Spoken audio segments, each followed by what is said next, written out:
Assalamualaikum warahmatullahi wabarakatuh. Perkenalkan, nama saya Farah Sabilan Raha dengan NPM 22082600977. Pada kesempatan kali ini, saya akan mempresentasikan salah satu materi dari blok psikiatri. Adapun materi yang saya ambil yaitu insomnia. Untuk definisi dari insomnia itu sendiri adalah gangguan tidur yang ditandai dengan kesulitan memulai tidur, mempertahankan tidur, atau bangun terlalu pagi sehingga kualitas dan kuantitas tidur tidak adekuat. Kondisi ini menyebabkan gangguan fungsi pada siang hari seperti kelelahan dan penurunan konsentrasi. Untuk klasifikasi dari insomnia sendiri, dia dibagi berdasarkan durasi dan berdasarkan waktu terjadinya. Kalau berdasarkan durasi, dia ada yang terdiri dari insomnia akut dan insomnia kronis. Insomnia akut itu adalah insomnia jangka pendek yang berlangsung beberapa hari hingga minggu, biasanya dipicu oleh stres, perubahan lingkungan, atau kejadian yang emosional. Kalau insomnia kronis ini, dia tuh terjadi minimal 3 kali per minggu selama lebih atau sama dengan 3 bulan dan sering berhubungan dengan kondisi medis ataupun psikologis. Untuk, berdasarkan waktu terjadinya, dia ada terbagi menjadi 3, ada yang early insomnia, middle insomnia, dan late insomnia. Kalau yang early insomnia ini seseorangnya itu kesulitan untuk memulai tidur meskipun sudah merasa, ngantuk. Kalau misalnya middle insomnia, dia sering terbangun di tengah malam dan sulit untuk memulai tidur kembali. Kalau yang late insomnia ini biasanya terjadi pada orang yang sudah lanjut usia, jadi dia tuh biasanya bangunnya terlalu pagi dan tidak dapat tidur, kembali. Kemudian untuk etiologinya sendiri, yang pertama ada faktor psikologis, misalnya dengan individu yang memiliki, tingkat stres atau kecemasan yang lebih tinggi.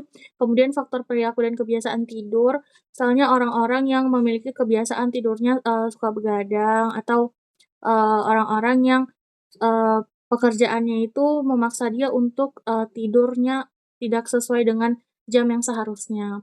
Kemudian faktor lingkungan, misalnya, lingkungan tempat tinggalnya itu tidak kondusif atau, pencahayaan di kamar itu tidak tidak enak, kemudian untuk suasana kamarnya juga tidak enak, bisa saja mengganggu, dari, cara tidur kita. Kemudian untuk, faktor zat dan obat, misalnya dia mengkonsumsi obat-obatan eee, atau bahan-bahan seperti kafein yang bisa menyebabkan, kita tuh sulit untuk memulai tidur. Kemudian faktor medis biasanya, eee, orang-orang dengan penyakit-penyakit seperti asma ataupun penyakit lainnya, jadi yang memperberat si kondisi insomnia itu. Kemudian faktor psikologis maupun faktor sosial dan pekerjaan. Kalau faktor sosial dan kerjaan ini misalnya dia ada beban-beban kayak tekanan beban, pekerjaan, tekanan beban akademik yang, menambah tingkat stresnya dan menyebabkan dia mengalami insomnia. Kemudian untuk faktor resiko yang pertama itu usia, biasanya lebih, rentan pada usia yang lanjut atau, pada orang-orang tua. Kemudian untuk jenis kelamin biasanya, lebih sering terjadi pada wanita karena dipengaruhi oleh faktor hormonal. Kemudian faktor psikologis, pola tidur yang tidak teratur, pekerjaan dengan shift, yang berbeda-beda, kemudian konsumsi zat stimulan, kondisi medis, penggunaan obat-obatan, dan faktor lingkungan. Untuk manifestasi klinisnya sendiri ya itu terbagi menjadi 3, ada yang, keluhan pada malam, siang, maupun secara psikologis. Kalau misalnya dia yang keluhannya pada malam hari, dia tuh sulit memulai tidur, sering terbangun di malam hari, bangun yang terlalu pagi, dan tidur yang tidak nyenyak. Kalau untuk keluhan di siang hari biasanya dia tuh mengantuk berlebihan, adanya kelelahan, penurunan konsentrasi, maupun penurunan performa.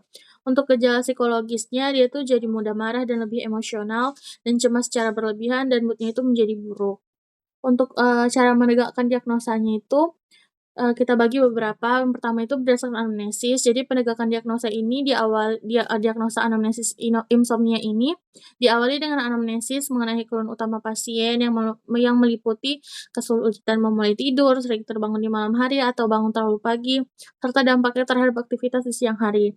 Kemudian kita gali lagi durasi dan frekuensinya, ditegakkan bila gangguan tidur tuh terjadi minimal 3 kali per minggu dan berlangsung selama lebih dari 3 bulan untuk insomnia kronis atau dalam waktu lebih singkat untuk insomnia yang akut. Kemudian kita lakukan evaluasi pola tidurnya, kita menilai kebiasaan tidur pasien termasuk jam tidur dan jam bangunnya, kemudian lama tidurnya, berapa lama, kemudian kualitas tidurnya, serta adanya kebiasaan yang mengganggu tidur seperti konsumsi kafein atau penggunaan gadget sebelum tidur. Kemudian untuk sleep diary-nya, pasien diminta mencatat pola tidurnya setiap hari, meliputi waktu tidur, waktu bangun, durasi tidur, dan kualitas tidur untuk membantu evaluasi gangguan tidur.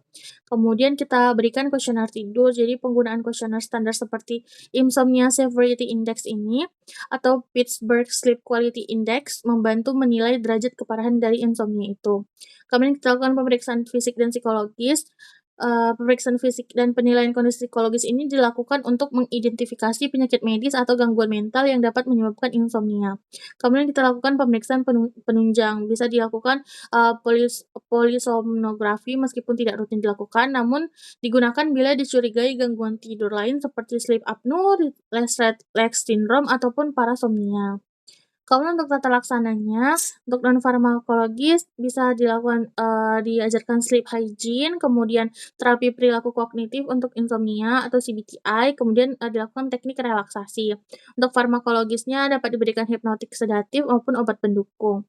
Untuk kita terlaksana penyebab dasarnya dengan cara mengatasi faktor atau penyakit yang mendasari insomnia ini sendiri seperti nyeri kronis, gangguan kecemasan, depresi atau penyakit medis lainnya.